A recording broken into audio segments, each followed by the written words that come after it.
আসসালামু আলাইকুম রহমতুল্লাহ বরকাতুহ। জাকাত দিতে হবে। জাকাত স্বর্ণের জাকাত আপনাকে দিতে হবে। স্বর্ণ যদি এককভাবে স্বর্ণ ছাড়া আর কিছুই নাই, 7.5 ভরি স্বর্ণ আছে, তো 7.5 ভরি স্বর্ণের এককভাবে জাকাত আপনাকে আদায় করতে হবে। স্বর্ণকে দুভাগে ভাগ করবেন, 22 ক্যারেট, 18 ক্যারেট, 21 ক্যারেট ক্যারেট ভাগ করে মূল্য নির্ধারণ করে কতগুলো কোন ক্যারেটের মূল্য কতটুকু হয়, এই সব ক্যারেটগুলো মূল্য আলাদা আলাদা করে জাকাত দিয়ে দেবেন। 40 ভাগের 1 ভাগ, 40 টাকায় 1 টাকা, 100 টাকায় 2.5 টাকা। তারপর আসতে হবে আপনার স্বর্ণগুলো আপনার ব্যবহারিক হোক, স্বর্ণগুলো আপনার ব্যবসায়িক হোক। দোকানের মধ্যে যা ব্যবসার স্বর্ণ আছে সবগুলো জাকাত দিতে হবে বছর 1 বছর পূর্ণ হিসাব করে। তারপর আসতে হচ্ছে আপনার রূপা। স্বর্ণ ছাড়া যাদের রূপা আছে, রূপাকে নগদ টাকার জাকাত দিতে হবে।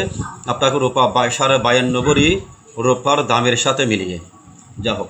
আর কারো কাছে 7.5 ভরি স্বর্ণ নাই, স্বর্ণ 7.5 ভরির চেয়ে কম, তার কাছে রূপা আছে, স্বর্ণ রূপা মিলিয়ে যদি 52 তোলা বা 52 ভরি রূপা পরিমাণ যদি হয়, ওনাকে জাকাত দিতে হবে। অথবা 7.5 ভরি স্বর্ণের চেয়ে কম কিন্তু নগদ টাকা আছে, নগদ টাকা এবং স্বর্ণ মিলিয়ে 52 ভরি রূপার সম পরিমাণ হয়েছে, ওনাকে জাকাত অবশ্যই দিতে হবে। তারপর আসে আমরা সেভিং অ্যাকাউন্ট। যাদের সেভিং অ্যাকাউন্টে টাকা রয়েছে, 1 বছর পূর্ণ হয়েছে, যেদিনে 1 বছর পূর্ণ হবে সেদিনে ওনার জাকাত দিয়ে দেবেন। রমজান মাসের মধ্যে 1 বছর যদি না হয়, তিনি মাত্র 3 মাস আগে তিনি জাকাত দেওয়ার মতো টাকা পয়সার মালিক হয়েছেন, এখন 1 মাস হয় নাই, 1 বছর হয় নাই। 1 বছর যেদিন পূর্ণ হবে তিনি সেদিনে জাকাত দেবেন। তারপর আসছে আপনার সেভিং অ্যাকাউন্টে জাকাত দিতে হবে 1 বছর পূর্ণ হলে। এফডিআর, যারা এফডিআর করে রেখেছেন 10-15 বছর মেয়াদি, ওনাদেরকে সব টাকাগুলো হিসাব করে জাকাত দিতে হবে। প্রতি বছর বছর আপনাকে জাকাত দিতে হবে। আপনি যদি মনে করেন আমি 15 বছর পরে জাকাত দেবো, নো, আপনাকে হবে না, আপনাকে প্রতি বছর বছর জাকাত দিয়ে দিতে হবে। তারপর হচ্ছে ডিপিএস। যাদের ডিপিএস চলমান রয়েছে, আপনাকে প্রতি বছর হিসাব করে কত টাকা ডিপিএসে জমা করেছেন বর্তমান টাকার সাথে মিলিয়ে জাকাত আদায় করে দেবেন। তারপর আসছে আপনার পাওনা টাকা। ওই পাওনা টাকা 2 ভাগে ভাগ করবেন। পাওনা টাকা যেগুলো আপনি পাওয়ার নিশ্চয়তা রয়েছে, আপনি পাওয়ার সম্ভাবনা আছে, কাউকে ধার দিয়েছেন, হওয়ালা দিয়েছেন, কর্জ দিয়েছেন, সেগুলোকে আপনি ব্যাংকে আমানত রাখার মতো, সেভিং অ্যাকাউন্টের মতো আমানত মনে করতে পারেন। সেই পাওনা টাকাগুলো জাকাত আপনাকে আদায় করে দিতে হবে। হ্যাঁ, যে সমস্ত টাকা পাওনাগুলো আপনার পাওয়ার মতো সম্ভাবনা নাই, আপনার সাথে সিটিংবাজি করতেছে, বাটফারি করতেছে, আপনার পাওয়ার সম্ভাবনা নাই, আপনাকে দেবে আপনাকে ভরাচ্ছে, যে আপনার পাওয়ার সম্ভাবনা কখন যে পান বা কতটুকু দিচ্ছেন, আপনাকে হয়তো 2 লক্ষ টাকা পাবেন, হয়তো আপনাকে দেখবেন যে হয়তো আপনাকে 2 লক্ষ টাকা দিচ্ছেন নাও, হ্যাঁ, আপনার কিছু টাকা মেরেকেই ফেলতেছে। তাহলে আপনাকে সেই টাকাগুলোর জন্য অপেক্ষা করুন, যখন পাবেন তখন আপনি সেই টাকাগুলোর একসাথে জাকাত দিয়ে দিবেন। হ্যাঁ, প্রতি বছর আপনাকে লিখে রাখতে হবে, আমি এই বছর 2026 1447 হিজরি আরবি সন্ত লিখে রাখবেন, আমি এই বছর এতগুলো অমুকের পাওনা টাকাগুলো জাকাত আমি আদায় করিনি। সুতরাং সেগুলো আপনি লিখে রাখবেন, যখন পাবেন তখন সব টাকাগুলোর প্রতি বছর হিসাব করে আপনাকে জাকাত আদায় করে দিতে হবে। তারপর আসছে যে আপনার দোকানের পণ্য, ব্যবসায়িক পণ্য। দোকানের মধ্যে যেগুলো পণ্য আছে, ব্যবসায়িক পণ্য আছে, সেই ব্যবসায়িক পণ্যগুলো জাকাত আপনাকে আদায় করতে হবে। অর্থাৎ যে কাপড়ের দোকান, জুতোর দোকান, আমরা ইলেকট্রনিক্স দোকান, বিভিন্ন দোকান ব্যবসা বাণিজ্য রয়েছে, আমরা দেখতে পাচ্ছি ওনারা হয়তো এই মালগুলোর জাকাত ওনারা দেয় না। হ্যাঁ, ওই মালগুলোতে আপনি বিক্রি করলে আপনি টাকা পাচ্ছেন, সুতরাং সেগুলো আপনার টাকা, সেগুলো আপনাকে জাকাত অবশ্যই আদায় করতে হবে। হ্যাঁ, আপনাকে যখন আপনি কোন তারিখে আপনি দোকান দিয়েছিলেন, কোন তারিখে আপনার দোকানের মধ্যে পণ্য ঢুকিয়েছেন, সেই দিন থেকে শুরু করে 1 বছর যেদিন পূর্ণ হবে, 12 মাস আরবি মাস অনুযায়ী 12 মাস পূর্ণ যখন হবে, আপনাকে অবশ্যই জাকাত দিতে হবে।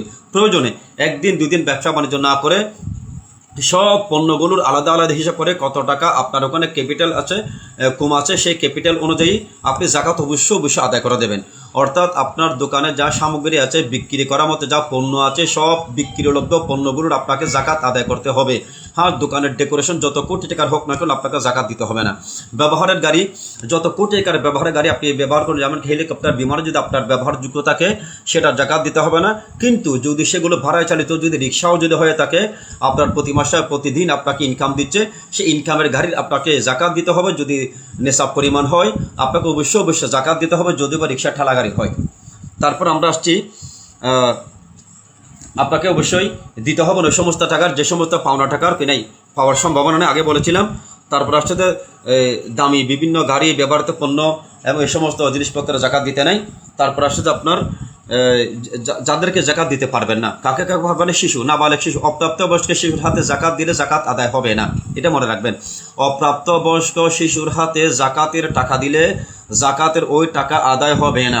অবশ্যই আপনাকে জাকাত দেওয়ার সময় প্রাপ্তবয়স্ক সুস্থ মস্তিষ্ক ব্যক্তির হাতে জাকাতের টাকাগুলো আদায় করে দিতে হবে। হ্যাঁ, যদি আপনি দেখেন এই লোকটি জাকাত পাওয়ার মতো যোগ্য, তিনি গরিব, তাহলে ওনাকে এগুলো জাকাতের টাকা এটা বলার দরকার নাই, ওনার হাতের টাকাগুলো দিলে জাকাত আদায় হয়ে গেল।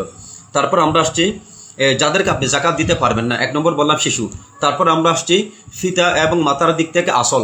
আসল বলতে ফিতার দিক থেকে আসল হচ্ছে আপনার দাদা এবং দাদি আসল, ওনাদেরকে জাকাত দেওয়া যাবে না, জাকাত আদায় হবে না। তারপর মায়ের দিক থেকে আসল হচ্ছে নানা এবং নানি, নানা নানিকে জাকাত দিলে জাকাত আদায় হবে না।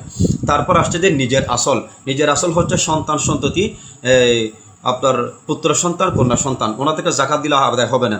আবার হচ্ছে তাদেরকে নিম্ন ওয়াসওয়ালা মিনহু, তাদেরকে আরও নিচে, যেমন নাতি নাতনি, ছেলের ঘরের নাতি মেয়ের ঘরের নাতি, তাদের আরও নিম্ন যারা আছে, অর্থাৎ নাতির ঘরের প্রতি, ছেলের ঘরের নাতির ঘরের প্রতি, মেয়ের ঘর নাতির ঘরের প্রতি, এদেরকে জাকাত দিলে আপনার জাকাত আদায় হবে না। হ্যাঁ, নিজের ভাই এবং বোনকে জাকাত দিতে পারবে যদি তারা জাকাত নেওয়ার মতো যোগ্য হয়। তারা যদি গরিব হয়ে থাকেন তো নিজের ভাই বোনকে জাকাত দেওয়া যাবে। তারপর আসি ওই জাকাতের টাকাগুলো ব্যয়, জাকাতের টাকাগুলোকে কেউ নিয়ত করে যদি মসজিদ মাদ্রাসার নির্মাণ কাজে যদি ব্যয় করে, জাকাতের টাকাগুলো আদায় হবে না। অবশ্যই জাকাতের টাকাগুলো কোনো না কোনো একজন ব্যক্তি নিয়ে নেবেন, অর্থাৎ জাকাতের জন্য তমলিক বা মিলকিয়ত শর্ত, জাকাতের টাকাগুলো একজন বুঝে নেবেন। তিনি যদি মাদ্রাসার ফান্ড যখন দান করে দেবে, সেগুলো জাকাত রইল না, সেগুলো তখন মাদ্রাসার জন্য জেনারেল ফান্ড হয়ে গেল। সেই জেনারেল ফান্ডের টাকাগুলো দিয়ে মাদ্রাসার বিল্ডিং ব্যবহার অবশ্যই করতে পারবে। সেখানে কোনো একজন নিয়ে নিতে হবে, সেখানে নেওয়ার ব্যবস্থাপনা হচ্ছে একমাত্র হিলা সরা ছাড়া অন্য কোনো নেওয়ার ব্যবস্থাপনা নাই। একজন গরিব লোকের হাতে ওই টাকাগুলো নিয়ে, যিনি জাকাত নেওয়ার মতো যোগ্য, তিনি টাকাগুলো নিয়ে মাদ্রাসার ফান্ডের মধ্যে তিনি দান করে দিলে সেগুলো জাকাত ফান্ড হয় না, সেগুলো সাধারণ ফান্ড হয়ে যায়, জেনারেল ফান্ড হয়ে যায়। জেনারেল ফান্ড হয়ে যাওয়ার পরে সে মাদ্রাসার ভবন করতে পারবে, মাদ্রাসার শিক্ষকদের বেতন দিতে পারবে, সব কাজে ব্যবহার করতে পারবে। কিন্তু জাকাতের টাকাগুলো সরাসরি এখনো পর্যন্ত সেগুলো জাকাত রয়ে গিয়েছে, জাকাত থাকা সত্ত্বে সেই জাকাতের টাকাগুলো কোনো শিক্ষা প্রতিষ্ঠানের শিক্ষকের বেতন, কারো বেতন ভাতা, মাদ্রাসা উন্নয়নের কাজে কোনো খাতে ব্যবহার করার কোনো সুযোগ নাই, কোনো অবকাশ নাই। এই ব্যাপারে যেন আমরা একটু সতর্ক থাকি। আমরা কি করে জাকাতের টাকা পয়সা উত্তোলন করে আমরা টিচারদেরকে আমরা বেতন দিয়ে দিই, আমরা জাকাতের টাকা পয়সা আমরা কালেকশন করে মাদ্রাসা কোনো একটা উন্নয়ন কাজে আমরা হাত দিয়ে দিই? নো, নেভার, কখনো না, এটা অসম্ভব হতে পারে না। এই টাকাগুলো কোনো একজন ব্যক্তি যিনি জাকাত গ্রহণের যোগ্য তিনি নিয়ে নেবেন, তিনি নিয়ে সেগুলো মাদ্রাসার ফান্ডে দান করে দেবেন, সেগুলো জাকাতের টাকা থাকবে না, সেগুলো জেনারেল ফান্ড হয়ে যাবে। জেনারেল ফান্ড থেকে আপনারা বিভিন্ন কাজে আপনারা ব্যবহার করতে পারবেন। অনুরূপভাবে জাকাতের টাকা দিয়ে রাস্তাঘাট, সেতু, ব্রিজ ইত্যাদি কোনো কাজে এসব টাকা ব্যয় করা যাবে না। হ্যাঁ, কোনো একজন গরিব লোক নিয়ে যিনি জাকাত নেওয়ার মতো যোগ্য, তিনি ওই টাকাগুলো যদি দান করে দেন, সেটা জেনারেল ফান্ড হয়ে গেল, সেগুলিতে আপনি মসজিদ বলেন, মাদ্রাসা বলেন, পুকুর খনন বলেন, রাস্তাঘাট বলেন, সেতু নির্মাণ বলেন, সব কাজে তিনি ব্যবহার করতে পারবেন। তারপর আমি আসি যে সমস্ত শিক্ষা প্রতিষ্ঠান, এটা একটা ইম্পর্টেন্ট, অনেক শিক্ষা প্রতিষ্ঠান ওনারা জাকাত নিচ্ছেন, অথচ ওখানে জাকাতের টাকাগুলো ব্যয় করার মতো কোনো খাত নাই। তার মানে এতিম ফান্ড নাই, মিসকিন ফান্ড নাই, ফান্ড আছে। ফান্ড বলতে একটা ব্যাঙ্ক অ্যাকাউন্ট, একটা ব্যাঙ্ক অ্যাকাউন্ট থাকলে কি জাকাতের টাকা দিতে হবে? নো, এটা কেমনে হয়? ওই জাকাতের টাকাগুলো আপনি কোন খাতে ব্যয় করতেছেন? জাকাতের সেখানে কি এতিম আছে, সেখানে কি মিসকিন আছে? আপনার এতিম নাই, মিসকিন নাই, হেফজখানা থাকলে কি জাকাত দিতে হয়? হেফজখানার মধ্যে এতিম মিসকিন আছে কিনা এটা একটা যাচাই করা আমাদের দরকার। একটা হেফজখানা দিয়েছেন একজনে, বলতে আমার হেফজখানার জন্য আপনি জাকাতের টাকা দেন। হেফজখানার জন্য আমি জাকাতের টাকা দেবে কেন? হেফজখানার জন্য আপনি শুধু জাকাত টাকা কালেকশন করবেন কেন? হেফজখানার মধ্যে আপনার এতিম মিসকিন আছে কিনা, ওখানে আপনি তাদেরকে ভরণ পোষণ, গরিব মানুষ জাকাত নেওয়ার মতো যারা যোগ্য, তারা সেই সমস্ত গরিব মিসকিনরা ওখানে আছেন কিনা। হ্যাঁ, যদি তাকে তাদেরকে ব্যয় ভরণ পোষণ, খাবার, খানাপিন ইত্যাদির ক্ষেত্রে আপনি তাদের ব্যয় ভরণ পোষণ করতেছেন কিনা, যদি করে থাকেন অবশ্যই সে হেফজখানার জন্য, এতিমখানার জন্য, গরিব মিসকিনদের জন্য অবশ্যই জাকাত নিতে পারবেন। সুতরাং জাকাতের জন্য মিলকিয়াত শর্ত। এখানে আর একটা গুরুত্বপূর্ণ পয়েন্ট হচ্ছে জাকাত দেওয়ার ক্ষেত্রে নিয়ত করবেন। নিয়ত মুখে করা ফরজ নয়, অন্তর নিয়ত করতে হবে। সারা বছর দান দক্ষিণা করে একদিন যদি নিয়ত করেন, আমি একটা টাকা পয়সা যা খরচ করেছি, অমুক জনকে যা দিয়েছি, সবগুলো আমি জাকাত থেকে আদায় করে দিলাম, নো, নেভার, কখনো না, এটা কখনো হতে পারে না। এই ক্ষেত্রে আমাদের একটু সতর্ক সাবধান থাকতে হবে। আল্লাহ পাক রব্বুল আলামিন আমাদেরকে জাকাতের হাতগুলো যথাযথভাবে আমাদেরকে বোঝার তৌফিক নসিব করুন, আমিন। আপনাদেরকে একটু কষ্ট দিলাম। আশা করি আমার লাইভ অনুষ্ঠান সবাই কষ্টগুলো যারা শুনেছেন তাদেরকে আমার ধন্যবাদ মোবারকবাদ জানাচ্ছি। এটা আমি আবার ভিডিও আপলোড দেবো। আমি লাইভ আসার কারণ হচ্ছে যে ভিডিও আপলোড এটা সবার কাছে হয়তো ফ্লাশ হয় না, সেদিন আপনি সংক্ষিপ্তভাবে একটু লাইভ আসার চেষ্টা করলাম। আমি একটু দ্রুত স্বরে বললাম, একটু টাইম মিনিট একটু কমার জন্য। সকলকে ধন্যবাদ মোবারকবাদ। আসসালামু আলাইকুম রহমতুল্লাহি ওয়া বারাকাতুহু।